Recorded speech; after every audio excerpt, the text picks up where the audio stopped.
¿Alguna vez te has preguntado si la psicología es realmente una ciencia? ¿O te has preguntado si realmente vale la pena recurrir a un psicólogo?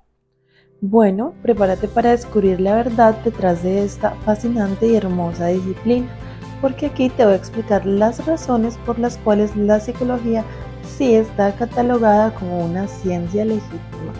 Acompáñame. Hola a todos, bienvenidos a Psicocado. Soy Lady, una apasionada estudiante de la psicología y el día de hoy tengo el gusto de acompañarte a entender el por qué la psicología sí está catalogada como una ciencia. Así que acompáñame.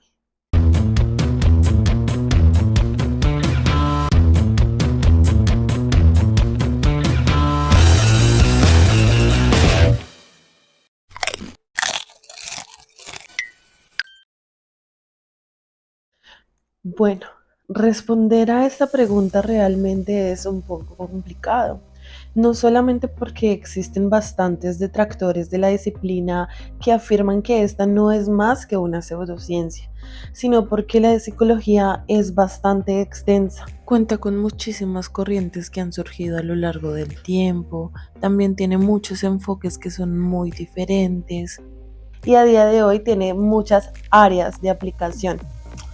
Aquí cabe aclarar que no todos los psicólogos son psicoterapeutas o brindan y realizan diagnóstico clínico. Es precisamente esta amplitud por lo que esta disciplina encaja en todos los aspectos del ser humano y es tan extensa que en algún momento puede llegar a encontrarse en esa frontera que la separa de ser una pseudociencia. Las pseudociencias son todas estas ideas que son falsamente científicas y que están fundamentadas principalmente en creencias personales, y entre esas pseudociencias podemos ver a la astrología, la numerología, la frenología, incluso el coaching en algunas ocasiones, y otros métodos alternativos que no son más que ideas erróneas de lo que realmente es la ciencia, pues no están respaldados bajo el método científico. Pero ese no es el tema de hoy. Es por eso que para responder a la pregunta de este video voy a empezar por aclarar de manera muy breve qué es el concepto de ciencia. También voy a dar una ligera pincelada acerca de qué es el método científico y por último voy a terminar por explicar un poco cómo es que la psicología entra en ese terreno de lo científico. Así que si te interesa este tema, por favor quédate hasta el final porque va a valer la pena.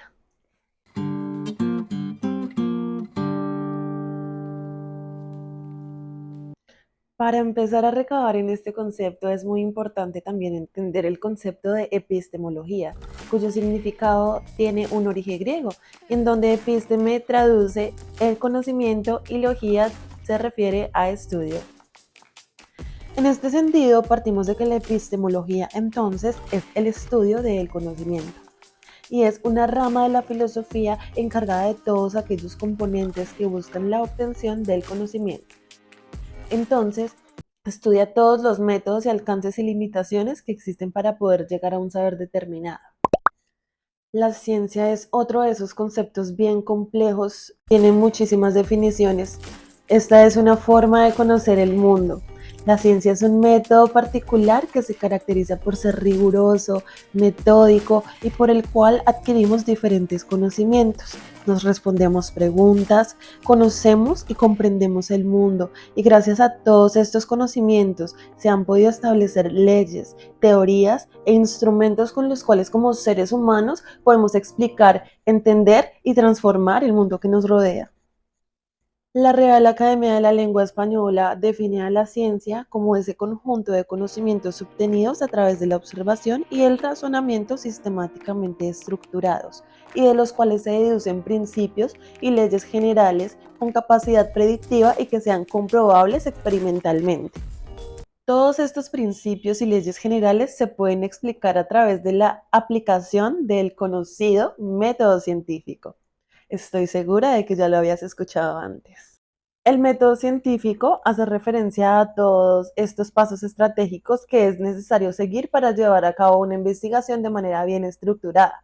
Por supuesto, todos estos pasos y reglas básicas son aplicables en la mayoría de las ciencias y varían dependiendo del tipo de investigación que estés realizando, del objeto de estudio, del autor en el que te bases para realizar tu investigación y en general la cantidad de pasos varía mucho dependiendo de una investigación u otra. Pero a modo muy general, estos son los 5 principales pasos del método científico.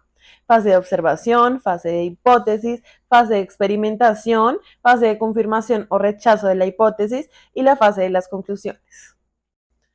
Igualmente, el método científico tiene unas cualidades que lo hacen válido para la comunidad científica y lo separan de los dogmas, y son la falsabilidad y la reproducibilidad. Por un lado, la falsabilidad implica que una investigación tenga la posibilidad de poder ser refutada, a diferencia, por ejemplo, de nuestras creencias y enseñanzas personales, en donde todo lo que nos pasa y nos sucede se lo atribuimos a una fuerza superior, divina y extraordinaria que nos cuida, nos ama en todo momento y la cual somos incapaces de refutar. Por otro lado, la ciencia no se basa en el principio de la fe, sino en la aplicación de experimentos que demuestren la validez. Es decir, que toda investigación científica debe poderse someter a una prueba que demuestre que realmente es válida y que sí funciona. Por otro lado, la reproducibilidad implica algo denominado revisión por pares o peer review. Y esto significa que otra persona u otro profesional igual a mí puede realizar la misma investigación y va a obtener los mismos resultados y las mismas conclusiones. Pero bueno, esto es un poco de lo que hace referencia más o menos al método científico. Claramente es algo muchísimo más profundo y más extenso, pero esto es un breve resumen de lo que significa. Y antes de que me ataquen y me tachen de ser una persona irrespetuosa, no creyente o que no respeta las creencias de los demás, quiero aclarar que el hecho de que podamos comprender y entender la ciencia un poco mejor no nos va a separar y no nos va a apartar de esa parte espiritual y religiosa que tengamos, en caso de que la tengamos. Simplemente nos va a enseñar a ver el mundo de una forma diferente. Aclarado esto, continuemos. Imagina que un día vas al médico por un dolor y este te dice que va a probar en ti un nuevo medicamento que elaboró hace menos de una semana, basado en el argumento que lo vio en un sueño que le indicó que así fuera. Creo que esto no es tan creíble, ¿verdad? O imagínate un cirujano que decía en medio de una intervención muy importante empezar a realizar cortes al azar bajo el argumento de que sintió una energía cósmica fluyendo en su interior y que se lo ordenó. Menos mal que estas cosas no pasan. O te imaginas un pseudopsicólogo astral en Facebook que un día te diagnostique con depresión solo porque tuviste un mal día. Bueno, ese tipo de cosas sí suelen pasar bastante. Gracias a Dios que existe el método científico.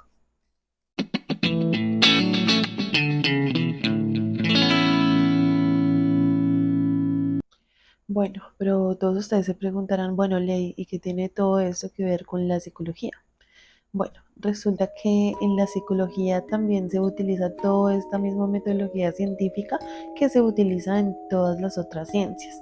La psicología también realiza observación, experimento y recopilación de datos para poder entender y explicar el comportamiento y la conducta humana. Pero esta tarea no es para nada fácil. Estudiar el comportamiento humano a través del método científico tiene bastantes limitaciones a nivel ético. Por ejemplo, está claro que no podemos privar a una persona de recibir alimento o de recibir afecto, o no podemos privarla del sueño. Bueno, esto realmente sí se ha hecho, pero no podemos evitar que experimente sensaciones, emociones y todo en nombre de la ciencia.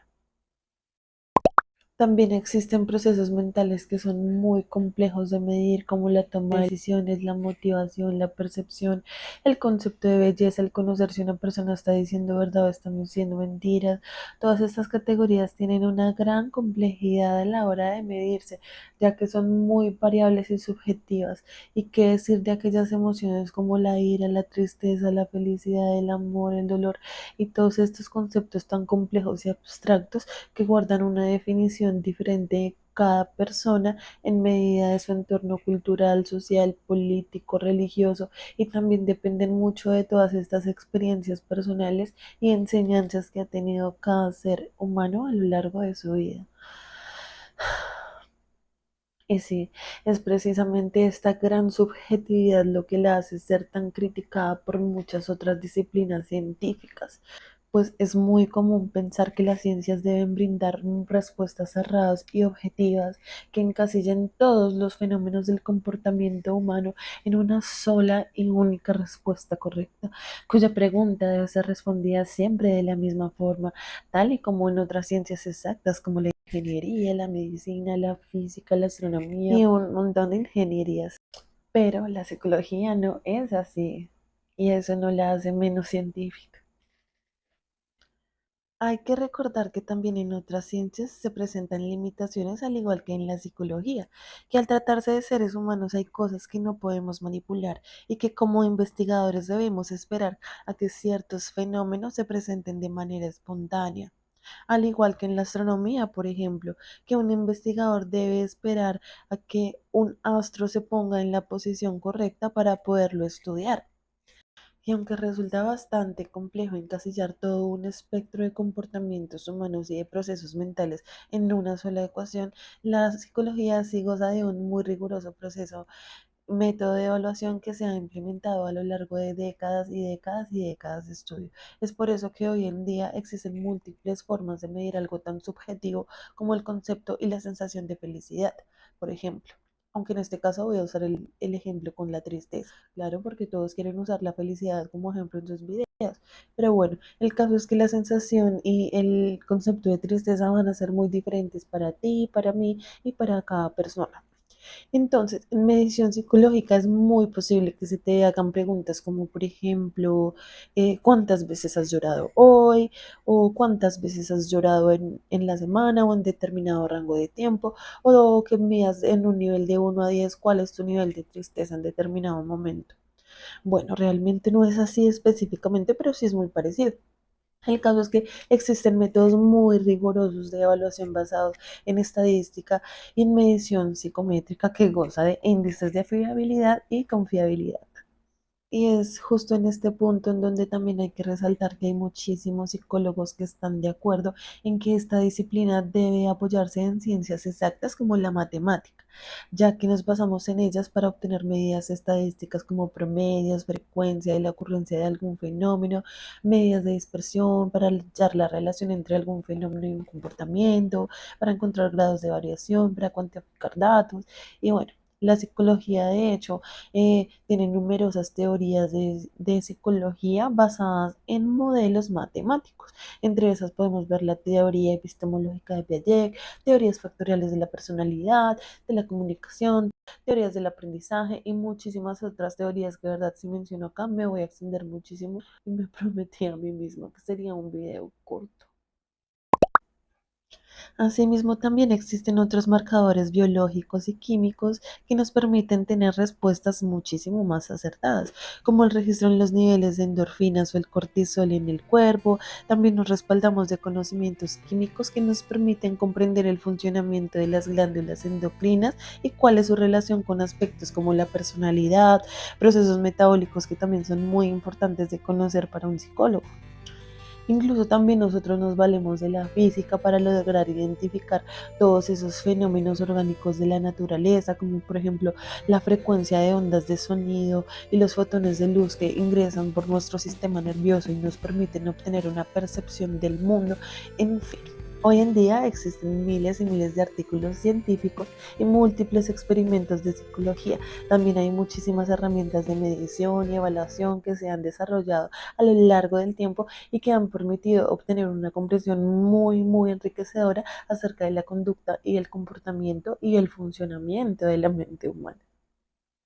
Quiero aprovechar este momento para citar una frase muy bella que leí en uno de los artículos que les dejé adjuntos en la descripción de este video y fue escrita por un investigador en una de sus obras y es llamado Werner Wolf y afirmó que si la filosofía y las ciencias sociales constituyen la rama materna de la psicología, la biología y las ciencias naturales son su rama paterna.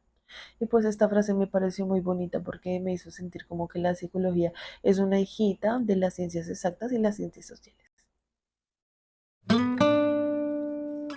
Pero resulta que la psicología no siempre ha sido así de científica. Y esa es otra de las razones por las cuales probablemente muchísimas personas hoy día tienen muchas confusiones con lo que realmente hace la psicología. Pues la mayoría de las personas tienen como referente, adivinen a quién. Así es, nuestro querido amigo Sigmund Freud. Y no está del todo mal, pues si bien fue uno de los principales exponentes de la psicología y fue uno de los principales precursores del enfoque psicoanalítico, estos aportes del psicoanálisis son más destacados en el campo de la psicología clínica.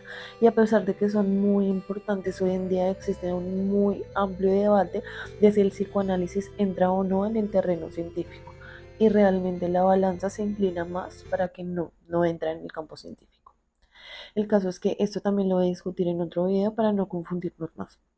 Pero por ahora estamos en que el psicoanálisis no entraría en ese terreno científico. Pero no por eso deja de ser valioso, digamos.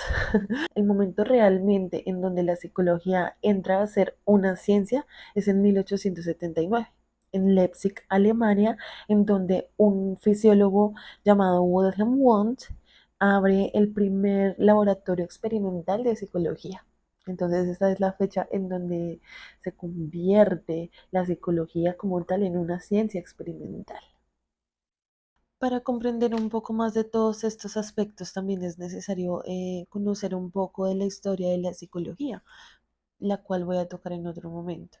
Porque pues todos estos eventos son importantes porque se llevan a cabo en un contexto histórico en donde la psicología está experimentando una de sus primeras transformaciones, pues es cuando la psicología empieza a desvincularse de todo lo que es el estudio del alma, de la conciencia, de todos estos fenómenos psíquicos y empieza a centrarse muchísimo más en todas esas conductas y fenómenos que se pueden observar, como la conducta, el comportamiento, las relaciones entre los estímulos y las respuestas, y es de allí en adelante en donde empiezan a nacer otros enfoques como el conductual, el cognitivo, el humanista, y así hasta llegar a los enfoques que tenemos actualmente. Pero todos estos han sido enmarcados dentro de la investigación empírica y científica a partir de 1879 desde Wilhelm Wundt. Recuérdenlo. Y en este sentido es muy importante entender que si bien la psicología sí goza de ese carácter científico que la encasilla en las ciencias sociales y que hoy en día ha ganado muchísimo terreno en lo que son las ciencias de la salud, no es una ciencia exacta que pueda predecir de manera objetiva y perfecta los comportamientos de las personas. Aún. Y aunque no sea exacta, es muy poco prudente hacer comentarios como la psicología es un mero ejercicio de sentido común o que es inútil intentar explicar los comportamientos humanos por su subjetividad, porque realmente todos estos comentarios son muy peligrosos.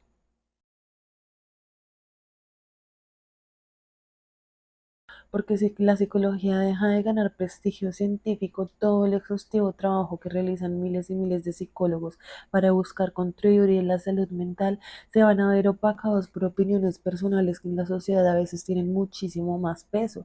Por eso las personas a veces prefieren recurrir a ayudas externas como la opinión del cura, del vecino, de la lectura del tarot, del taxista, del peluquero, de la TikToker en lugar de recurrir a un psicólogo que lleva años estudiando estos aspectos y que nos van a brindar herramientas que sí tienen evidencia de que sí funcionan. Y esto nos garantiza de que la psicología realmente está muy, muy lejos de ser solamente palabrería injustificada, con consejos bonitos de superación personal y fórmulas mágicas para la felicidad y la salud mental, como nos la quieren vender muchísimos influencers y cursos en redes sociales, que por cierto me tienen harto.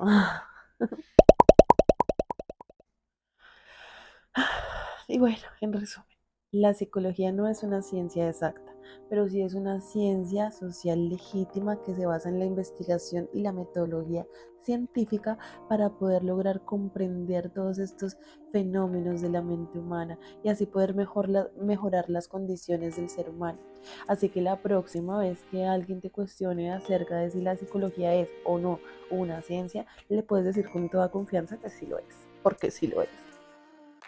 Bueno, yo espero que este video te haya ayudado a aclarar muchísimas dudas en caso de que estés pensando en estudiar la carrera de psicología o si de pronto tienes dudas en si recurrir o no a un psicólogo profesional o si estás haciendo tu tarea para los primeros semestres de la carrera. También te dejé muchísimos artículos, lecturas y fuentes y videos que te pueden interesar y te pueden ayudar a profundizar tu conocimiento en este tema. Y las referencias las encuentras en la descripción de este video. Si llegaste hasta aquí, de verdad, mil y mil gracias. Si te gustó y te pareció interesante y educativa esta información, por favor, suscríbete, dale like, comparte el video con alguien que consideres que le va a servir o le va a gustar la información. Por favor, recuerden que soy una persona muy abierta al aprendizaje, al diálogo y a la retroalimentación. Así que acepto críticas constructivas y todo enmarcado dentro del respeto. Muchísimas gracias y nos vemos en un próximo video de Psicobocado. Chaito.